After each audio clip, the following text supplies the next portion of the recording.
अस्सलाम वालेकुम नाज़रीन, आप देख रहे हैं ग्रोइंग कश्मीर और मैं हूं आपके साथ रुफ़ायदा मंजूर। जैसा कि हम बार बार उन्हीं मुद्दों पर आते हैं जिसमें वादी कश्मीर की डेवलपमेंट आती है। हम बार बार आपके सामने उन्हीं को लाते हैं जो कि इन डेवलपमेंट के बारे में बात करते हैं। लगातार हम देख रहे हैं, चाहे वो अनएम्प्लॉयड यूथ हो, चाहे वो एम्प्लॉयड यूथ हो, चाहे फिर वो डेवलपमेंट की बात हो, चाहे वो फिर लोगों के हित में बात हो, चाहे वो लोगों की मुश्किलात की बात हो, हम ज़्यादा अगर फोकस करते हैं लोगों पर करते हैं। लगातार हम तमाम जितने भी लीडरान हैं उनसे इसी बारे में बात करते हैं। आज भी हम इन सारे मुद्दों पर बात करेंगे। जैसा कि रिसेंटली हमें राजौरी में अटैक देखने को मिला जिसमें कई सारे लोगों की मौत भी हुई और कई सारे लोग ज़ख्मी हैं और अभी भी इलाज मुआवजे के लिए अस्पतालों में है। और उसी के साथ साथ वादी कश्मीर की डेवलपमेंट की भी हम बात करेंगे और इन्हीं सारे मुद्दों पर हमारे साथ बात करने के लिए डेमोक्रेटिक आज़ाद पार्टी की सुजादा बशीर है। इनसे बात करेंगे और इनसे जानेंगे कि इनका इन सारे मुद्दों पर क्या राय है। मैम, सीधे सवाल पर आते हैं। जैसा कि लगातार हम देख रहे हैं जम्मू कश्मीर में किस तरीके की हालात है, लोगों का भी काफ़ी ज़्यादा जो है डिस्टर्बेंस अब हो रहा है। अब पहले हम सीधे आते हैं राजौरी के इंसिडेंट पर। जैसा कि वहाँ पे फायरिंग इंसिडेंट हुआ जिसमें कम से कम 4 अफराद की मौत हुई और 7 अफराद जो है ज़ख्मी हुए और उसके बाद आईईडी ब्लास्ट हुआ, उसमें बाप बेटे की मौत हुई। जी, बिस्मिल्लाहिर्रहमानिर्रहीम।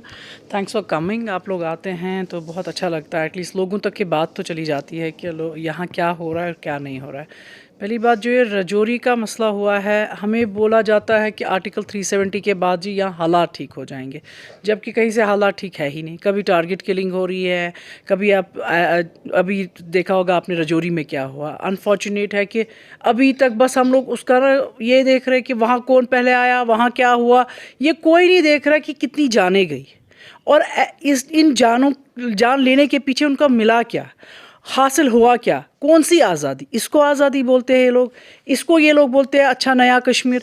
अगर नया कश्मीर यही था तो आर्टिकल 370 से पहले तो यही हो रहा था। उससे पहले भी लोग मर रहे थे, अब भी लोग मर रहे हैं, तो चेंज किधर है। ये जो नहीं होना था, ये बोल रहे थे कि नहीं जी आर्टिकल 370 हटेगा तो यहाँ कोई मिलिटेंसी नहीं रहेगी। मिलिटेंसी दिन ब दिन मुझे लगता है बढ़ रही है। ये बोलते हैं हमने जी इतने मिलिटेंट्स मारे, हमने जी इतने कमांडोज उसमें थे वो मारे, हासिल फिर भी वही किलिंग्स हो रही है, फिर भी वही ब्लास्ट हो रहे हैं। बेचारे इनोसेंट लोग मार रहे हैं, इनोसेंट जो जिनको बेचारों को ना समझिए दिन भर कमाते हैं और शाम को खाते हैं। और उनको देखिए हालात यहाँ है कि वो अब इस दुनिया में भी नहीं रह रहे हैं। कितने देर यहाँ पर अगर हम उसी दिन की बात करें तो हमें श्रीनगर के हवल में भी जो है एक ग्रेनेड ब्लास्ट देखने को मिला जिसमें भी एक सिविलियन ही जख्मी हुआ, जो कि वहाँ पे सीआरपीएफ के बैंकर पे दागा गया था, लेकिन निशाना चूकने की वजह से एक सिविलियन उसमें जख्मी हुआ था। मैंने कहा ना ये मिलिटेंसी ख़त्म हुई नहीं है, ये एक बहकावे में रख रहे हैं। जो आउटसाइड JNK के लोग हैं उनको पता है यहाँ हालात सही है। हालात अगर सही है तो क्यों हो रहा है, फिर ये कौन करवा रहा है। अगर ये सब हो रहा है तो हालात किसको सही बोलेंगे, और अगर हालात सही नहीं है तो ये सही कब करेंगे, कब लोगों की लाइफ सिक्योरिटी होगी, लाइफ सेफ होगी। ये बोलते हैं हमने जी इतने डेवलपमेंट्स किए, इतने टूरिस्ट। भाई टूरिस्ट पहले से आते थे, बट इतना अब ये हो गया खाली कि टूरिस्ट की नंबर ऑफ टूरिस्ट बढ़ गए हैं।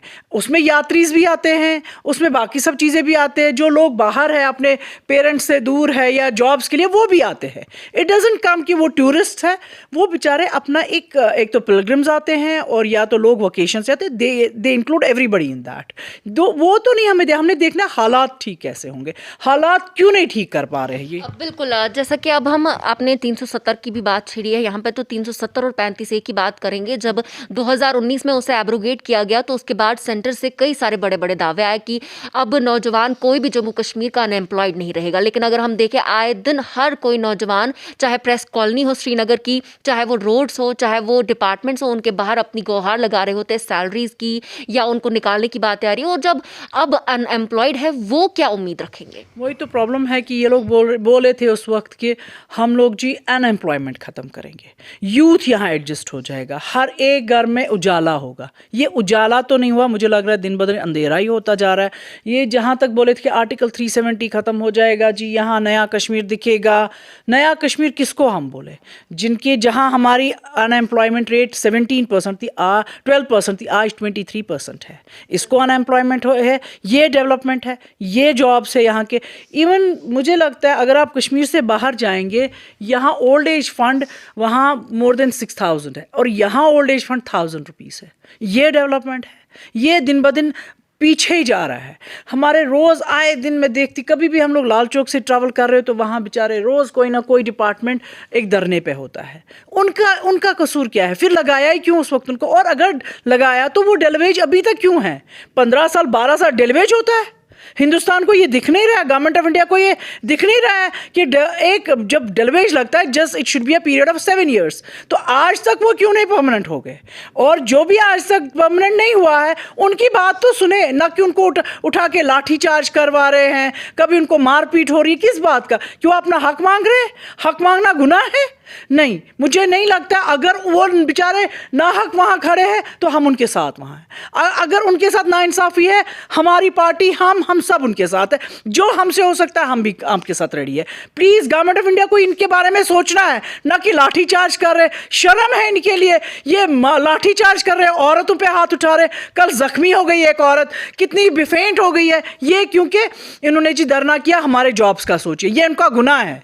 मुझे लगता है हम नया कश्मीर नहीं रह रहे। हम लोग अभी भी वही एक ना, वो कितने वो होती ना, पहले ज़माने में होते थे कि वो हमारे पे सप्रेस्ड होते थे, हम लोगों को दबाया जाता था। हम अभी भी उसी दुनिया में हैं। एंड गवर्नमेंट को सेंटर को कोई फ़र्क नहीं पड़ता इन चीज़ों से। सेंटर अभी भी अपने जो मनमानियाँ कर रहे, जो यहाँ मर रहे, जो यहाँ सफ़र हो रहे हैं। अगर आप सिक्योरिटी की बात करेंगे, यहाँ एक बंदे के, बीजेपी के बंदे को 4-4 5-5 जो कि सिंपली ज्वाइन हुआ है, उसको 4-4 PSOs है। एंड बाकी पार्टीज़ के लोग मर रहे, कह रहे भाई हमारे पास तो सिक्योरिटी को तो छोड़े। हम आज़ाद साहब जिनको सिक्योरिटी थी, जिनको रेजिडेंस था, उनको वो तक लेके गए। क्या किस सेफ्टी की बात कर रहे हैं हम? किधर हम लोग सेफ है? हर दिन हर बंदा सफ़र हो रहा है, हर एक शहरी, हर एक गांव, हर एक जहां आप जाए इनकम्प्लीट काम। किसी एडमिनिस्ट्रेटिंग ऑफिसर्स के पास जाए, कल आ जाइए, परसों आ जाइए, हो जाएगा। They think we are the ministers of this, they think himself हम लोग चीफ मिनिस्टर है यहाँ के। यहाँ गवर्नमेंट नहीं है, गवर्नमेंट का नाम नहीं है, कोई इलेक्शन का नाम नहीं ले रहा है। क्या प्रॉब्लम्स है इलेक्शन करने में, हमें नहीं समझ आ रहा। हर एक चाहता है डेवलप। अगर ये डेवलपमेंट की बात करें, डेवलपमेंट एक गवर्नमेंट के अंडर होता है, ना कि एडमिनिस्ट्रेटिंग ऑफिसर्स। एडमिनिस्ट्रेटिंग ऑफिसर से आप इंफॉर्मेशन लेते हैं। भाई अगर आपको एक ऑफिसर पोस्ट पे रखा है, आपको अगर ये काम दिया गया था, क्या आपने किया? अगर आप उनको जाएंगे, they even hardly bother to pick the phones. वो फोन तक नहीं उठा रहे, उनको बॉदर नहीं करते है। हम थक गए हैं किस चीज़ से? लोगों के काम करने में या अपने कोजी रूम्स में बैठने में? उनको वहाँ गर्मी चाहिए, अच्छे से अच्छा सोफिस्टिकेटेड घर चाहिए, अच्छे से अच्छे खाना पीना रहना चाहिए। उनको लोग बाढ़ में जाए उनकी बला से, कहीं कोई काम नहीं होता है। हर एक ऑफिसर अपने रूम में बैठ के अपनी चाय पी रहा होता है एंड लोग बाहर वेट कर रहे होते हैं आवर्स टुगेदर। मैंने अपनी आंखों से देखा, आवर्स टुगेदर एक बुजुर्ग बैठ के वहां वेट कर रहा होता है, बट इनको कोई फर्क नहीं पड़ता। ये खाली एक दूसरे को फोनों पे लगे होते हैं। ऑफिस में भी इनके मोबाइल चल रहे होते हैं, फोन नहीं उठाएंगे लोगों के, बट बाकी फोन्स में ही बिजी होते हैं। बिल्कुल, जैसे कि अभी आपने भी बोला कि लोग काफ़ी सफ़र कर रहे हैं। अब अगर एम्प्लॉयमेंट को हम साइड में करेंगे, ऑफिसेज़ की बात नहीं करेंगे, लोग ग्राउंड पर कितना सफ़र कर रहे हैं, चाहे रोड्स की बात करें, चाहे पावर की बात करें, क्योंकि लगातार हम देख रहे हैं कि इस विंटर्स में सबसे अगर क्राइसिस रही तो पावर की रही, पावर कट ऑफ की रही, क्योंकि जबकि सबसे ज़्यादा क्रूशल टाइम होता है कश्मीरी के लिए ये विंटर्स में रहना, और उसमें पावर क्राइसिस होना ही काफ़ी मुश्किलात होती है। तो लेकिन लोग कहाँ जाएंगे, किससे गुहार लगाएंगे? क्योंकि लोगों का मानना है कि हम अगर जाते भी है, ये PDD वाले अपनी मनमानी करते हैं, हमारी बात कोई नहीं सुनता है। सही है। पहली बात तो PDP क्या, कोई भी डिपार्टमेंट, मैंने कहा ना, कोई भी department they are least bothered. उनके अपने घरों में हीटिंग सिस्टम फुल है, उनके पास सबसे बेस्ट से बेस्ट फैसिलिटीज़ है, क्योंकि वो गवर्नमेंट पे करता है। ये अगर कोई गवर्नमेंट ऑफिस रेजिडेंस पे, उनको सब कुछ पेड है। दे आर नॉट बॉदर्ड कि पब्लिक कैसे हो, पब्लिक क्या करे। पावर यहाँ जबकि हर एक बिल अब पे कर रहा है। पहले था कि नहीं जी ये स्मार्ट मीटर्स लगाने नहीं दे रहे, स्मार्ट मीटर्स लगने चाहिए जी, 24 आवर्स पावर रहेगा। स्मार्ट मीटर भी वही किया हमारे लिए। पहले जैसा एटलीस्ट थोड़ी लाइट तो दिखती थी, अब तो स्मार्ट मीटर्स एक तो बिल भी बढ़ गए और ना पावर पावर है ना कुछ है, और बिलें ऑन टाइम आती है। बिल में इनको कोई 10 दिन 5 दिन 1 दिन लेट नहीं हो, बिल ऑन टाइम होना चाहिए। और अगर आपके पास 2 दिन लेट हो गया तो आपकी कयामत, आपका पावर कट, आपको लाइनमैन आएगा जी आपने ऐसा किया, आपने बिल नहीं पे किया, आपको जी पावर कट हो जाए। किसकी बिल पे करे जब बेचारों को इनकम नहीं है, सैलरीज 6-6 7-7 महीने से ब्लॉक्ड है। वो ऑफिसर से पूछे जो आप हर मंथ सैलरीज क्यों नहीं छोड़ रहे हैं एम्प्लॉइज को, वो कहां जाए, मर जाए वो लोग? या तो आप लोग यही बोले हाँ जी सब लोग मर जाओ जियो आप लोग, ऐसा अगर ये चाह रहे तो फिर ठीक है। फिर तो मुझे लगता है वो जी जो अपने कुर्सियों पे बैठे हैं, हर एक चीज गवर्नमेंट उनको दे रही है और अपने सैलरीज ऑन टाइम। जो एक गरीब तबका जो बेचारा दिन भर जाता है रेडी पे बेचता है, उनका हाल देखिए, वो ठंड में मर के आते हैं एंड लास्ट पे घर में पावर नहीं है और बिल अच्छी खासी बिल आती है उनको। जहां इनको 400 रुपये बिल होती थी, आज उसी को 1500-2000 बिल होती है। नॉर्मली कौन से कहां से लाएंगे इतना बिल?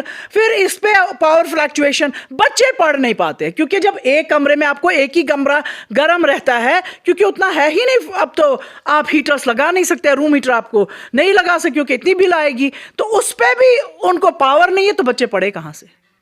बच्चे सफर, बड़े सफर, बूढ़े सफर। कितने ऐसे पेरेंट्स हैं जो ऑक्सीजन सैचुरेशन पे है, उनको टाइम पे लाइट नहीं होती है, कितने ऐसे हार्ट अटैक से मर गए हैं क्योंकि उनको ऑक्सीजन सैचुरेशन नहीं होती है पूरी, फिर उनके ऑक्सीजन लेवल नहीं कंप्लीट होती है। जब आया ही नहीं, लाइट ही नहीं, तो वो कहाँ से क्या करे? माँ बाप घर के परेशान, बाहर मार्केट जाए वहां परेशान, लोगों को मिलने जाए वो पर, हर एक बंदा यहां सफर हो रहा है। एक चीज ये बोले हमने सही से किया, एक ऑफिसर बोले कि मैंने जी हाँ पूरा डेवलपमेंट किया। किसी भी डिपार्टमेंट में आप जाए, चाहे वो कोई भी डिपार्टमेंट, हर एक सफर हो रहा है। मैंने कहा 6-6 महीने लोगों को सैलरी ब्लॉक्ड है, एंड जब आप उनको बोल रहे सैलरी है, ये बदतमीजी करा। उनको ये नहीं लग रहा है मैं क्या कर रहा हूं, वो उनको नहीं दिख रहा है। एम्प्लॉय जब अपनी सैलरी मांग रहा है, वो बदतमीजी उनको लग रही है। वो उनको कहां से कहां भेज रहे, जो जिसका जॉब है वो वहां नहीं रखेंगे, बट उनको कहीं के कहीं रखेंगे। अगर फॉर एग्जाम्पल ये डिपार्टमेंट का बंदा इस डायरेक्शन ऑफिस में है, he is supposed to go to somewhere on the road, but वो डायरेक्शन ऑफिस, क्योंकि वो बात कर रहा है अपने हक की, वो बात कर रहा है मेरी सैलरी दे दे। सैलरीज नहीं दे पा रहे एम्प्लॉयज को, और क्या जुल्म करेंगे कश्मीर पे? अब और क्या बचा है इनके लिए? आपको लगता है कि 370 और 35 के बाद ऐसी ज्यादा हालात हो रही है? इससे पहले कश्मीर फिर भी चल रहा था, कैसे भी करके वो चल रहा था, इकोनॉमिक हालात ठीक थी, फाइनेंशियल हालात ठीक थी, टूरिस्ट जैसे तैसे आ रहे थे, लेकिन जब 370 और 35 को एब्रोगेट किया गया उसके बाद ही कश्मीर की हालत वर्स्ट हो गई। पहली बात, आर्टिकल 370 हटाने से मिला क्या?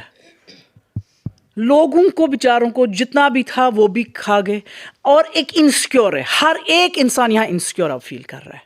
हर एक को लग रहा है कि आर्टिकल 370 था, हम सेफ थे। पहले वो हटाया किस बात पे? चलो भाई अब हटाया, जो भी किया, बोला ये हमारा शहर है, हमारे लोग हैं, हमारा करके हमारा है ही नहीं कुछ। ये हमें अपना समझते ही नहीं है कभी, और अगर समझते तो उतनी रैपिडली यहाँ काम भी करते। यहाँ लोग सफर नहीं होने चाहिए थे, यहाँ जो काम नहीं हुआ था वो मुझे लगता है फास्ट होना चाहिए था। अब यहाँ लोग जो आर्टिकल 370 से पहले कुछ अगर था, अब तो और भी पीछे चला गया। बस इन्होंने इतना ही किया कि बाहर वाले अब यहाँ वोट डाल सकते हैं। क्या मकसद उससे?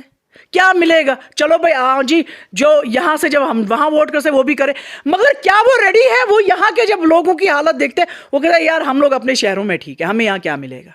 आप लोग डेमोक्रेटिक आज़ाद पार्टी इस पे बिलीव करती है कि 370 और 35 से वापस आएगा? हम लोग भी चाह रहे आना चाहिए। हर एक, चाहे वो आज़ाद साहब की पार्टी हो, चाहे वो आप हो, चाहे मैं हो, एक नॉर्मल सिविलियन, हर एक चाहता है कि पहले इसको हटाया क्यों गया। यहाँ जब आर्टिकल 370 बना था, ये यहाँ के कंडीशंस के लिए बना था, यहाँ के लोगों के लिए बना था, यहाँ पॉपुलेशन के लिए बना था। यहाँ कितनी पॉपुलेशन है, जम्मू क्यों जाना है दरबार मुँह को, यहाँ क्यों, किस लिए बना था, वो हर एक को एक नज़र में रख के बनाया गया था। चलो भाई वो भी हटा दिया, लोगों के हक भी हटा दिए, मिला क्या? ये तो बताएं, आपने इतना कुछ कमाल कर दिया आर्टिकल 370 हटा के, इतनी तूफान आ गए कि यहाँ मल्टीनेशनल कंपनीज आ गए, यहाँ प्राइवेट कॉलेजेस आ गए, यहाँ प्राइवेट कंपनीज आ गए, है क्या? और भी गरीबी हो गई, दिन ब दिन और कश्मीर गरीब हो रहा है। लोग यहाँ के सफर हो रहे हैं, जम्मू जाए, जम्मू के मार्केट में जाए, वो कह रहे कि हम लोग हर दिन पिस रहे हैं। सुसाइड्स यहाँ हो रही। बिलीव करते हैं आप कि हम वो वापस लाएंगे? आना चाहिए। हम लोग तो यही बोल रहे हैं कि इस आना चाहिए, या कि डेमोक्रेटिक आज़ाद पार्टी बोलती है कि हम पूरी कोशिश करेंगे इसको हम वापस। पूरी कोशिश कर रहे हैं। हम लोगों ने इवन आपने देखा होगा हमने कैपल सिपल को भी किया है as a lawyer for the state, हमने उसको किया है हायर कि एटलीस्ट वो हमारे लिए लड़े। हमने पार्लियामेंट में भी आपने देखा जस्ट अलोन एंड अलोन आज़ाद साहब वहाँ चीख रहे थे प्लीज़ ये नहीं हटाना था, इसके ये लोगों का हक था, कश्मीरियों के, जम्मू कश्मीर के लोगों का हक था। तो इन्होंने लद्दाख को यूटी बना दिया, जम्मू कश्मीर को लद्दाख से काटा। क्या मिला? क्या वो खुश है? वहां जाए वहां लोग खुश है? कोई खुश नहीं है इस चीज से। यहाँ आर्टिकल 370 मुझे नहीं लगता है टूटना था पहले। अगर कई सारी पार्टीज है, यहाँ पे कई सारी पार्टीज है जो कि बोलती है, जो नई नई अब आई है मार्केट में, उनका यही मानना है कि 370 और 35 से चला गया, अब उसको लाना नामुमकिन है। नामुमकिन कोई चीज नहीं होती है। इट डिपेंड्स नाउ, या तो पार्लियामेंट दे सकता है, उतने वोट आ जाए वो दे सकता है, या तो सुप्रीम कोर्ट दे सकता है। बस ये दो रास्ते हैं। अगर देते हैं बहुत अच्छी बात है, हम लोग भी प्राउड फील करेंगे। हाँ, एटलीस्ट इन्होंने कश्मीर के बारे में सोचा, कश्मीरियों के बारे में सोचा कि वापस दे दिए। स्टेटहुड नहीं है हमारे पास, हम स्टेट होके यूटी बन गए हैं। कितनी शर्म की बात है, जो हमारे पास स्टेट था वो हमसे छीना गया। क्या मिला? कुछ मिला उससे? ये लोग बोलते हैं हाँ जी वापस स्टेटहुड, लिया ही क्यों पहले? क्या मिला उसको यूटी बना के? क्या आप लोगों ने ऐसा कुछ अचीव किया कि हाँ भाई इसको यूटी बनाया और बहुत सब कुछ अचीव हो गया, आपने जो चाहा वो हो गया? कुछ भी नहीं हो रहा है। लोग सफ़र हो रहे हैं, लोगों के दिलों में नफरत बढ़ रही है इससे। लोगों के दिलों को जीते आप लोगों के साथ जाके बैठे, ना कि मार तोड़ करे, ना कि मारे। कल एक पुलिस वाले जाके एक औरत पे हाथ उठाएंगे, इससे शर्म की बात क्या है हमारे लिए? एक लेडी जो बेचारी अपने हक के लिए लड़ रहे हैं, जो गरीब औरतें हैं, इनको बेचारों को इससे कुछ गुजर बसर बन रहा था, उनको आप मारा पीटी कर रहे हैं। किस चीज़ की? क्या गुनाह है उनका कि वो अपना हक मांग रहे हैं? ये उनका गुनाह है? या ये उनका गुनाह है कि वो रोडों पे यहाँ तक पहुंचे कि वो रोड पे आ गए अपना हक मांगने के लिए? ये मुझे लगता है गवर्नमेंट ऑफ इंडिया को इनको सोचना था, भाई अगर ये डेलवेज है इनको परमानेंट करो। This is the development. अगर ये लोग गरीबी है तो इसको थोड़ा सा इंप्रूव तो करो, कुछ तो प्राइवेटाइज ही यहाँ लाओ, लोगों की रोजी रोटी तो चले, एटलीस्ट कुछ तो सोचे। कुछ नहीं सोच रहे, दिन ब दिन और पीछे जा रहा है जम्मू कश्मीर आगे नहीं जा रहा है, पीछे जा रहा है। बहुत बहुत शुक्रिया हमारे साथ बात करने के लिए। तो हमारे साथ डेमोक्रेटिक आज़ाद पार्टी की सुजाता बशीर थी, जिन्होंने कई सारे मुद्दों पर हमारे साथ बात की, क्योंकि लगातार हम देख रहे हैं लोग सफ़र कर रहे हैं और हम भी चाहते हैं कि हम भी तो उन्हीं लोगों में से आते हैं, हम खुद भी सफ़र कर रहे हैं। तो हम चाहते हैं कि जल्द से जल्द जम्मू कश्मीर में डेवलपमेंट आए, जो एम्प्लॉयड यूथ है या कोई भी एम्प्लॉयड है उन्हें उनकी सैलरीज मिले और उन्हें परमानेंट किया जाए, और जो अनएम्प्लॉयड है उनके लिए कम से कम यहाँ पर एम्प्लॉयमेंट का कोई ना कोई जो है सहारा मिले, ताकि जो यूथ है ड्रग्स की तरफ जा रही है, जो यूथ है जो यहाँ पर सुसाइड कर रही है, वो खत्म हो जाए।